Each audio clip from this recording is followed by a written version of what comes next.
Sanbonani Dumelang Absheni and hello. Welcome to yet another week of Sports Wrap on UJTV. My name is Mpumelelo Dlamini and I am here to dish out everything sports. Well, with no further ado, please make sure you follow us on all our social media platforms. We are UJ_sport as well as UJTV23. Let's get it.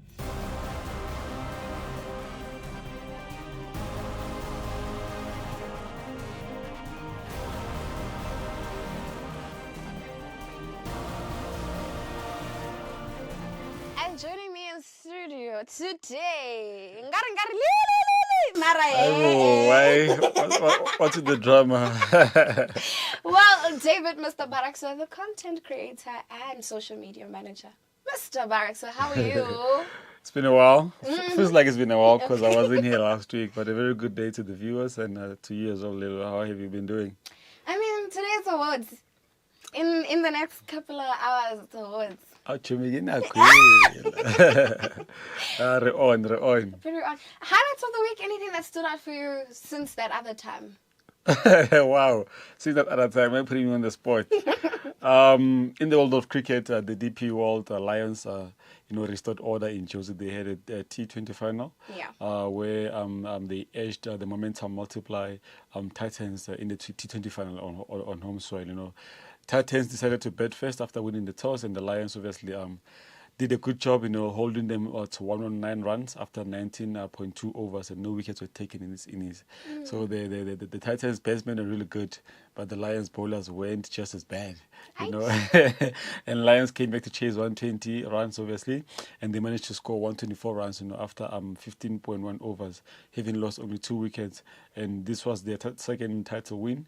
So obviously the pressure is on for 2025 because, obviously we'd want them to make it a travel, but with no pressure, I'm imposing on them. A very huge congratulations to the DP World Lions on that second title win and obviously representing Josie, and looking forward to what more they can offer the fans.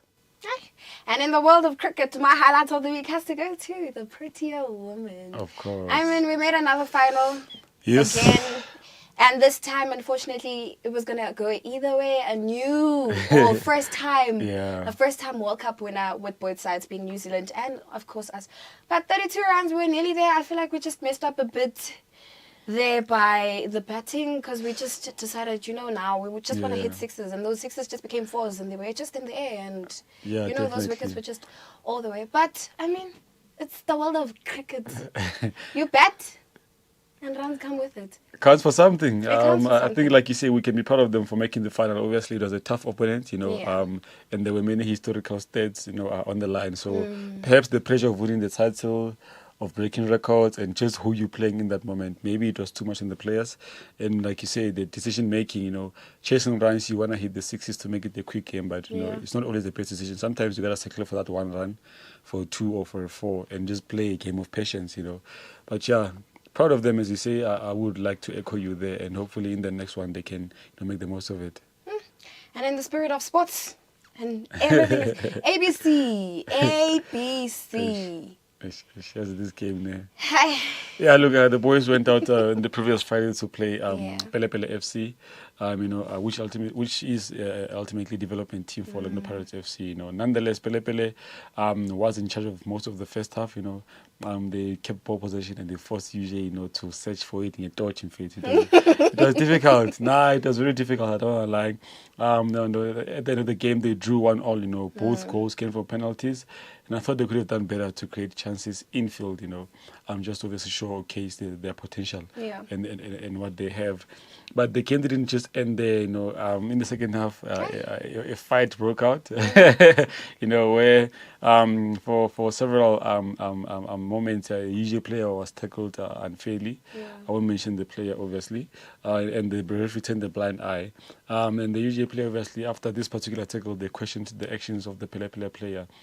And that is where the altercation occurred, And besides just that, I think what's more disappointing for me is how a Pele player ran off the bench of the field to directly go to the particular UJ player and kick him. So for me, that was an intended act, and I'm not sure why that player wasn't penalized, even though they were obviously already off the pitch. So I think That was very, very much uncalled for. So, I mean, now tell me, if that was you, obviously, would you not react? You're getting tackled multiple times unfairly, and the referee just, keeps the game flowing. And, I mean, obviously, do not get me wrong, but I think that's not the message I'm passing across to say you should have retaliated. But I think officiating needs to, obviously pay a bit of close attention to this moment as well, because they do influence the game. Where emotions, become part of the game, and then now it spoils everything, because now in itself this whole scenario spoiled the spirit of the game. The referee started becoming more strict, to both sides, and this is not the type of sportsmanship that you want to build or see or come across, in this sport.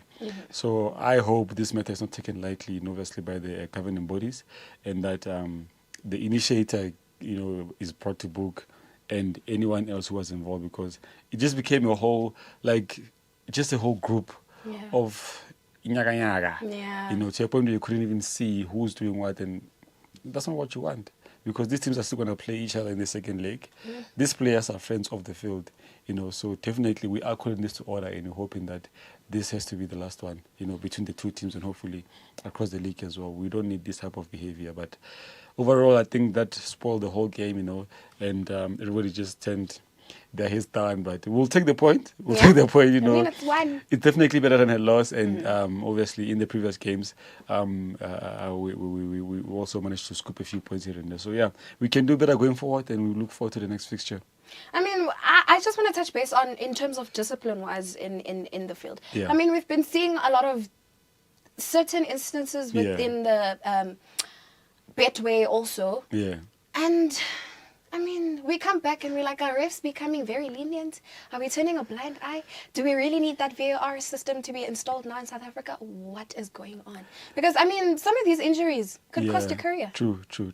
It would definitely be lovely for VAR to come into systems. But I think with a previous chat from, someone who is part of the organization that is testing VAR currently, it is in the pipeline, is coming. I think it's just a matter of time. And obviously, resources cost money as well. So when it comes, hopefully, it can work better. The issue as well is how it's used, because sometimes it can be used for the game or against the game, And we see this in rugby as well, where the laws are getting more strict in rugby, and there is moments where referees miss situations and the VAR comes in to help them out, and vice versa. There's a game at the URC where the Blue Bulls ball carrier tackled high, and they got a red card. In a similar situation in another game between two European teams, then that player got a yellow card, So yeah, it does help, but it's also a fine margin between the referee's decision versus TMO. Coming back to SA football, I think officiating is very much questionable at this phase. There are decisions that are costing teams opportunities, not even points. Let's not make it deep, but opportunities, to contest for goals. Look at the recent Kaizer Chiefs and SuperSport incident where, the attacker, was fouled in the box, and no card was issued, but that particular Chiefs player is now out for 5 months, and there has been no consequences for the tackler. So what do you say about that, Well, Callisto, it is at this point, unfortunately, that's. I mean, also Dr. Kumalo did mention something about Relebohile Mofokeng. I mean, the same incident, something similar to that. He's just a young boy. Yeah. Career about to peak, but I mean, it's all questionable. Maybe David, you must go become a ref. He's not a young boy anymore. He's got a professional contract. So the same rules must apply to everyone. To everyone. Unfortunately. And he just turned 20 now, so he's a senior. Maybe you must go become a ref and we'll install all these rules very quickly. I'm okay as a couch referee. As a couch referee. And taking it back to cricket. Yes. I mean, the ladies are back in league season. The men also are back in league season. T20. Yeah, look, you are right. We can obviously see an upward trend so far with the UJ teams winning their games in the league, scoring some serious runs. What is also exciting is that the women's league is back, as you just alluded, and they announced their return with an easy win. Because the previous season they won their division. More so ever, in the recent T20 division, Division 2, the league final, we had about 5 UJ student athletes and alumni who represented different teams, in the respective provinces. I can recall the Eastern province, I think. something like that, I stand to be corrected. So yeah, a huge shout out to Coach Sia Bongasibi and his tech team, for developing these student athletes. I think, like we said previously, the T20 division and the 50 over season that is currently happening are a good developer for what's coming, which is user cricket for the UJ side. So yeah, we're good so far. Well, let's have a look at your previous results.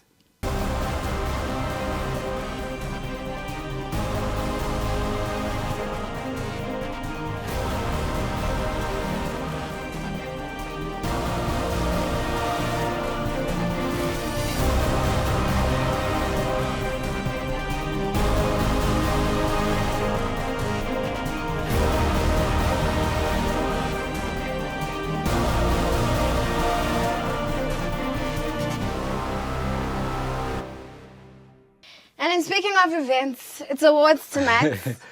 Just a couple of hours. But I mean, what are you expecting from tonight? Besides best dressed and fashion sense, all those glitz and glamour stuff. What are your expectations? This is so much of a spoiler for me because I had the privilege of seeing the script, before today. Obviously, because I'm part of the process planning for for the gala, so I have to try and keep the core of the information away, but give you an idea. Yeah.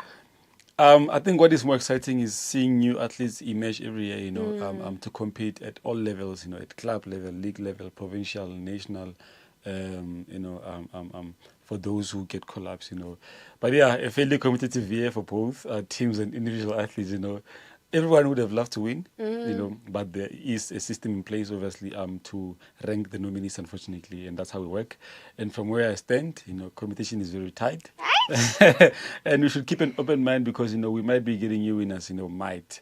And I argue that from a point of view, each year, obviously, like I said, we produce what we deem as the next best athletes, emerging, and they do well in their competitions, If we had to name drop, I think we've spoken so much about Lukhwana Fenga, who just has been, at his prime. Emma, they are there, we've got women's cricket athletes, we've got athletics, student athletes every year emerging, dominating those under 20 competitions, the juniors and the seniors every time. So no athlete can relax and say they will top the charts forever, no, you can't relax. Except, Life Pillay, Caitlin Rosecrans, and Chezo Johnson, man, those guys, they've been part of the UJ Sport Awards, as far as I can remember, since 2022, for different categories, for whatever.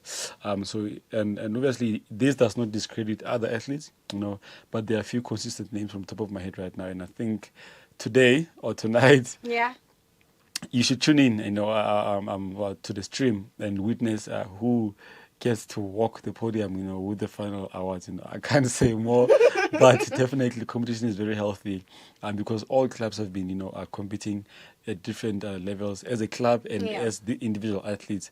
So it has been good to witness those medals come in and acknowledgement. So you and I, as nervous as it gets. Definitely, as nervous as it gets, you and I will see who gets to be crowned, Sportsman of the Year, Sportsman of the Year, Student Athlete of the Year, Age Group Sportsman and Woman of the Year, commendations for staff as well, Club Sports Person of the Year, Team of the Year, Club of the Year. The list goes on and on. It goes on and on. So yeah, let's tune into YouTube and UJ Sports Gala. Definitely, we'll be giving you all the live updates and of course via social media platforms to see who's the winners. I also would like to find out. And most definitely, we're not going to leave you out of it. As David mentioned that we're going to bring you the live stream. Now we don't feel, left out. Wear your formal, stay at home. Take your pictures, hashtag UJ Sports Gala. And that's where the vibe is at. And most definitely, we're going to bring you exclusive interviews with also our principal of the institution. Of course. We'll be there. Because I know he loves fashion. He loves it. He loves saying, I'm dressed by. So we'll bring you all that interview. But let's have a look at your upcoming fixtures.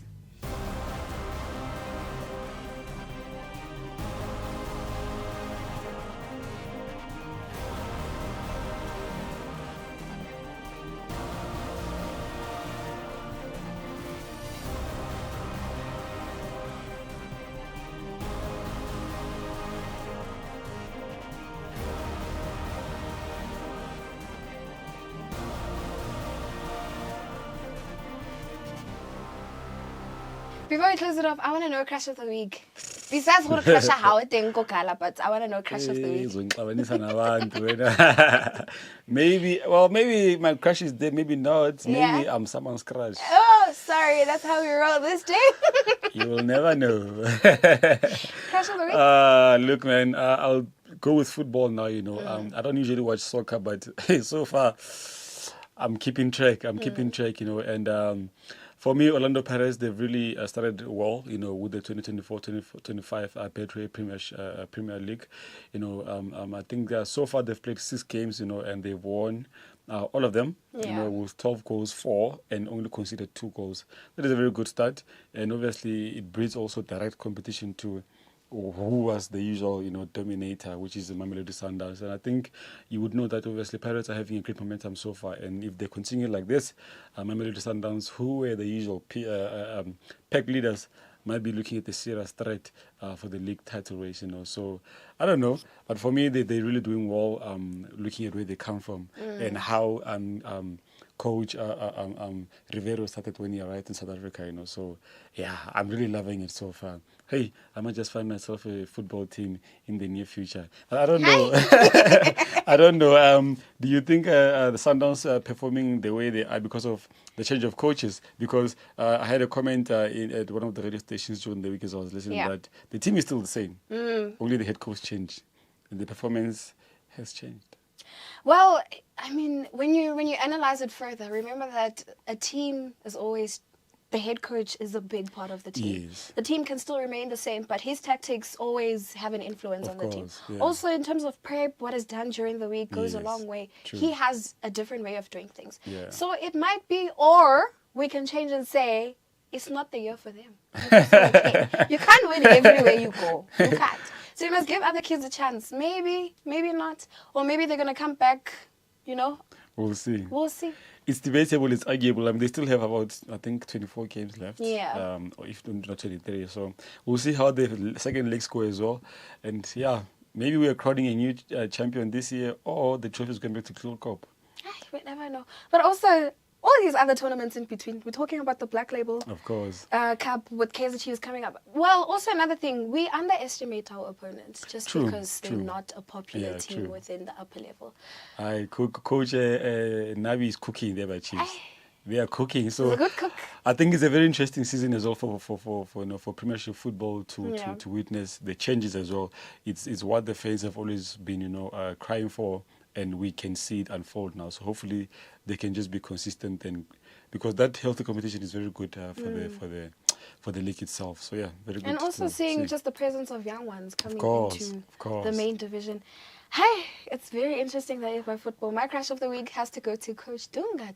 Oh. I mean, she's not a person who loves the camera. Yeah, true. But has been consistent there by the camera. True. And I mean, the European League, I mean, it goes either way. We played against Denmark and 2-1. And England 2-1 again. Yeah, look, but I think it's friendly games, so obviously they are serious, but we're not that serious. So I think what they're looking for in these games, or what they were looking for, is tests and improvements to see how they can prepare themselves for what lies ahead. And I'm very excited to see what Coach Dunga brings back. We've got the USA now in December, and it's a very... I want to sit there and think. What does she think? What does she... We're in good hands. We're in good hands. We are safe. We are safe. But thank you very much for joining me. Besides touching base on the USA fixtures that are out. Yay. But let's leave it. On the next chat. On the next chat. It's a very interesting one. Yeah. And I mean, so Blackie there's busy shaking. Guys. We'll unpack it. It. But thank you very much for joining us on today's show. My name is Lelo Dlamini, and that is David. Please make sure to follow us on all our social media platforms. We are UJ_sport and UJTV 23. Make sure to tune into today's Sports Gala. Goodbye.